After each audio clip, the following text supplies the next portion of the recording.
Hey guys, welcome to the Liberal Hive Mind, a channel solely focused on exposing the abundant hypocrisy of the left. Let me ask you, do you believe in coincidences within the world of politics, or do you think there's always an explanation or a connection? For the most part, my view is that in the world of politics, there are very, very few coincidences. I think sometimes they happen, but I think for the most part, there's always a link, always a reason, or an ulterior motive. And now this, well, the timing seems very, very odd. Why is it that it always seems as though the Biden administration is engaging in lawfare intimidation tactics? Remember when New York City's Eric Adams criticized the federal government, criticized Joe Biden directly on the issue of border security and illegal migration? We had to do a real job of explaining to everyday New Yorkers that the federal government has abandoned this important issue that's a national issue. So they're angry, and it's going to come out. I'm the mayor. You know? And then, of course, out of nowhere, what was it, a couple days later, a couple weeks later, Eric Adams and many of his staff members were under investigation.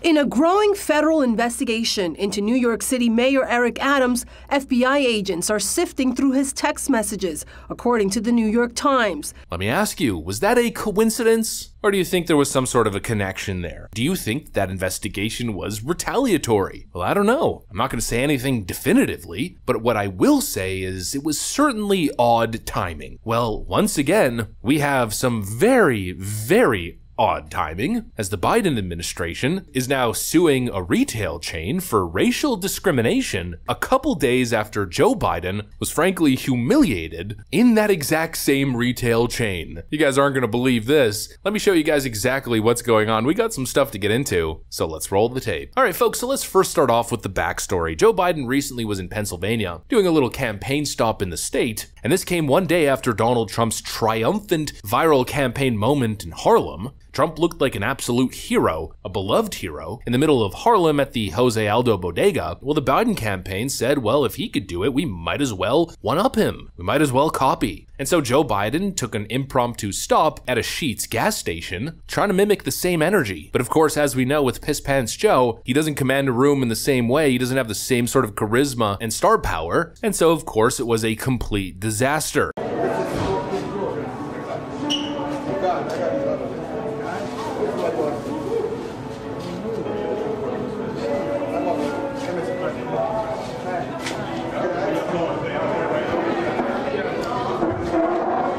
No enthusiasm at all, a complete dud of a campaign stop, nobody enthused or excited to see him, no genuine interaction with the people, and of course it's mainly because, these interactions aren't authentic. Joe Biden's impromptu gas station visits are totally rehearsed, controlled, and staged, and we saw proof of that during his visit to Wawa in Philadelphia. This happened on the same day.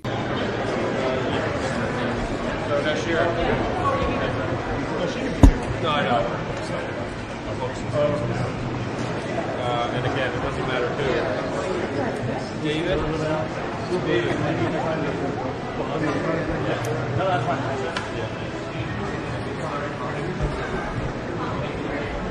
You're going to do the hand. All right. David, he's going to give you a tip to his ticket. Yeah. And what you got her.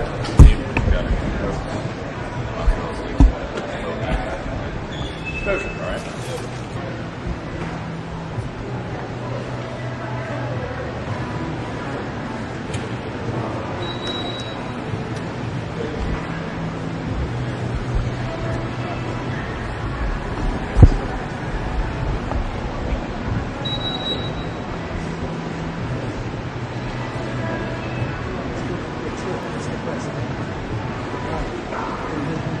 Hey. Hello, sir. How are you doing today? Good. How you doing, man? You like each other, right? That's right. I think that's very nice. Have a good time. Nice to see everybody. How you doing, Trump? I'm doing good. I love you, man. How are you? I'm well. Everybody having a good time. Everything down to his interaction with the cashier and the tip is completely staged political kabuki theater, but despite this, he's still a walking dud. It's for you, sir. All right, and this is a tip for you. I know it's all been paid. Thank you so much. We have milkshakes, we have refreshers. How We also about have a milkshake? Black and white. a black and white milkshake. We could perfectly make that for you, sir. So if you actually like to, right over there where it says order here, you can order it to your specification again. That includes whipped cream and other toppings as well. All right. All right. Thank you. Perfect. You're Thank you welcome. so much. It's been a pleasure. Mr. President, I'm going to pick up a few pounds here. And don't forget, we also included drinks for you as well, just to enjoy. A complete disaster. But anyways, going back to his lukewarm reception at Sheetz was an embarrassing moment for him. Nobody was excited to see him. And then a couple days later, I guess no coincidence at all. I mean, I'm not going to say anything happened for sure, but very oddly enough, a couple days later, his government is now suing Sheetz gas stations for supposed racial discrimination. Take a look at this. Sheetz is being sued over its hiring practices. The U.S. Equal Employment Opportunity Commission filed the suit this morning.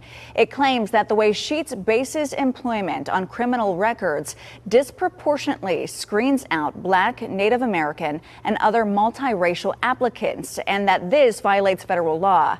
The suit does not accuse Sheetz of being motivated by race when making hiring decisions. We have reached out to Sheetz for comment, but so far we have not heard back. The question is this more Democrat Biden lawfare? I don't know, but it is certainly odd. And of course, as per usual, it's more woke Democrat garbage. Apparently, refusing to hire convicted felons is now racial discrimination. And why is that? Well, because their policy disproportionately affects Black applicants. You know, this just seems like an excuse. Maybe something happened behind the scenes where Sheetz wasn't exactly cooperative. They didn't want to coordinate with the Biden team in the same way that Wawa did, playing this little Democrat theater game, attempting to prop up Joe as a man of the people in order to compete with Donald Trump. Maybe they didn't play the game, the political theater game, and this is the reaction. This seems like a completely bogus lawsuit. I'm pretty sure most companies aren't exactly thrilled to hire convicted felons. Well, you can make the claim against any company that that's racial discrimination. And what a load of crap that is. This complete left-wing idiocy continues where race is weaponized. My assumption is that's exactly what the Biden administration is doing. Weaponizing race to once again fight on the behalf of criminals, and of course with a little side of engaging in lawfare campaigns against their enemies. You know, in this world, everybody's a racist, and these left-wingers, once again, show how they're willing to twist and manipulate the facts, not only destroy their opponents, but continue to paint criminals as the victim. I'm so tired of all of it. You know, whether or not this lawsuit against Sheetz is an act of retribution doesn't matter. It's still completely idiotic, and it's the same thing, the same pattern of behavior that we see from these left-wing leaders. This pattern of behavior. Mr. Speaker, Walgreens is planning to close yet another pharmacy in the Massachusetts 7th, this time on Warren Street in Roxbury, a community that is 85% Black and Latino. This closure is a part of a larger trend of abandoning low-income communities like the previous closures in Mattapan and Hyde Park, both in the Massachusetts 7th. When a Walgreens leaves a neighborhood, they disrupt the entire community, and they take with them baby formula, diapers, asthma inhalers, life-saving medications, and of course, jobs. These closures are not arbitrary, and they are not innocent.